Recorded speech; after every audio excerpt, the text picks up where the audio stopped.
Good morning, all of you. After completing the third module, we are moving to the fourth module. Hearty welcome to the fourth module. It's a drama, Nagamandala by Girish Karnad. I hope you have heard this name, Nagamandala, and there is a movie in this name. The movie based on this drama.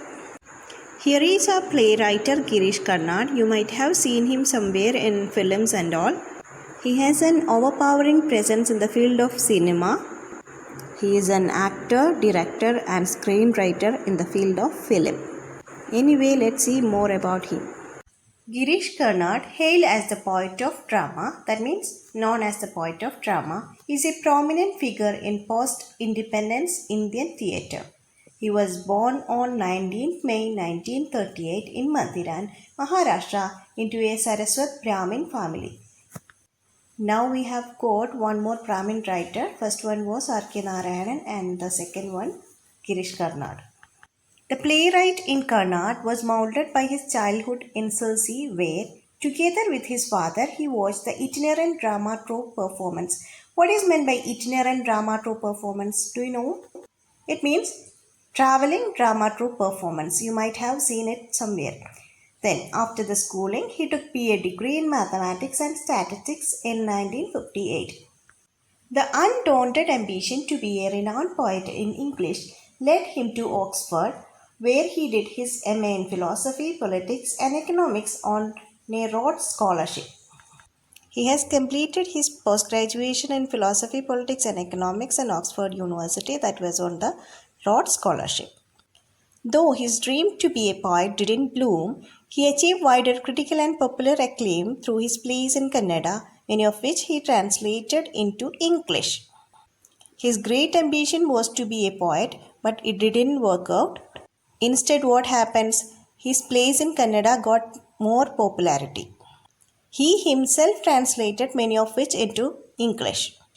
His first play was Yayadi. It was published in 1961. It was followed by Tughlaq. It is a very famous one. His job at the Oxford University Press, Chennai, for 7 years from 1963 to 1970 was given up to pursue a full-time literary career. He left his job at the Oxford University Press, Chennai, and he wanted to pursue a full-time literary career. That is what is discussed in the first paragraph. A consistent literary output followed Hayavardhana, Hittina Hanja, Nagamandala, Tail Danda, and Agni Mattumale being some of them. He was a visiting professor and Fulbright playwright in residence at the University of Chicago during the latter half of the 1980s. Karnad is the recipient of numerous awards and honors including Padma Shri, Padma Bhushan and prestigious Jnanapith in 1998. Leaving the job to pursue literary career was a fruitful move from Girish Karnad. Thus, we got a number of outstanding works like Hayavardhana, Hittina Hanja, Nagamandala, Tail Danda and Agni Mattu Mali. Okay. Later on, he got many awards like Padma Shri, Padma Bhushan and Jnanapith. A multifarious personality, Karnad is an overpowering presence in the field of cinema as well. We have discussed it before. He made his acting and screenwriting debut in Sanskara, a film based on U.R. Anandamurthy's novel. It's an important multiple choice question. Which film is based on U.R. Anandamurthy's novel? Okay. Then, an actor, director, and screenwriter, he has bagged many awards, including the National Film Award for the Best Director. In the film field, also, he has given more awards. History and mythology lie intertwined in his plays to bring forth an analysis of the psychological and philosophical conflicts of the modern man. His plays were a mixture of history and mythology. It analyzes the psychological, philosophical conflicts of modern man like us. Yakshagana, the traditional folk theatre of Karnataka, has rendered a strong influence upon his craft as a playwright. This is an important question for PSC exam. Question is, Yakshagana is the traditional folk theatre of which state? Answer is Karnataka. He draws inspiration from India's rich past and blends it with the folklore, rituals, and superstitions. When we think of the country India, many things come to our mind. Uh, One and foremost thing is it is always mixed with superstitions. Am I right? In Karnad's opinion, the energy for the folk theatre comes from the fact that although it seems to uphold traditional values, it also has the means of questioning these values. Why the people like folk theatre very much? Or what do Girish Karnad want to convey by those dramas? Karnad says that these dramas uphold the traditional values at the same time it is questioning that values. Indian mythology is always mixed up with superstitions and lots of customs, rituals, and all. Okay, the various conventions, the chorus, the music, the seemingly unrelated comic interludes, the mixing of human and non human worlds permit a simultaneous presentation of alternative points of view. We know the elements of drama like chorus should be there, music should be there, comic interludes, that means intermissions, and mixing of human and non-human world, that means supernatural elements. Everything was there in the Girish Karnad's dramas. Okay, that's all about the playwright.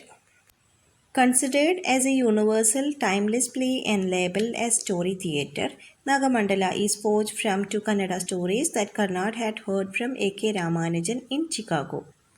Nagamandala is a drama that is the mixture of two stories in Kannada that he had heard from A.K. Ramanujan, who was there in Chicago. Folk tale, as it is, it provides ample space for the playwright to interweave the social and personal and the past and the present. Like every folk tale in Nagamandala also, there is a connection between social and personal and the past and the present. A play which raises the question of women's freedom, it has widely undergone a feminist reading.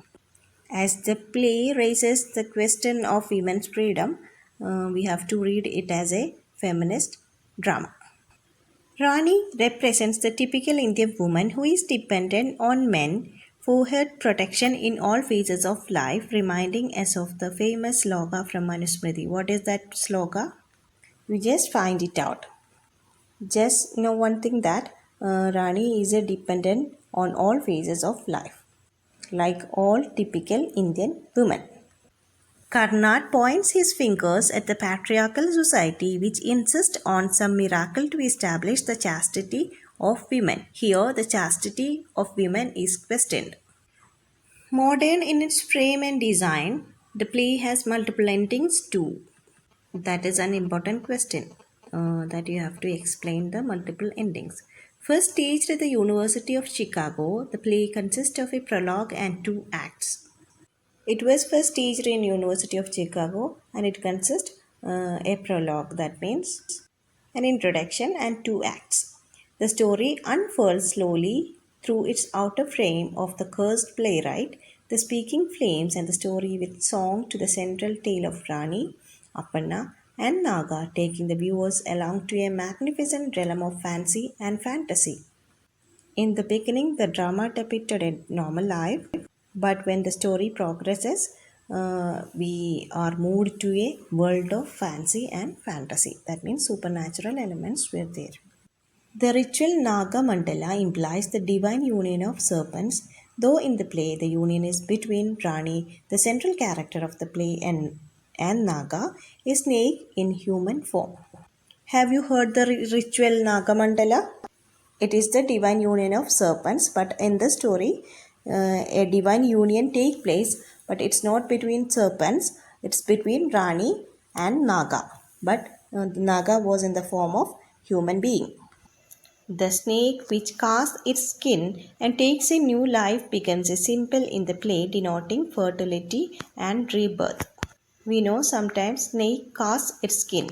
Then what happens? It becomes more younger. Here in this play it symbolizes fertility and rebirth. This much is enough for today and thank you.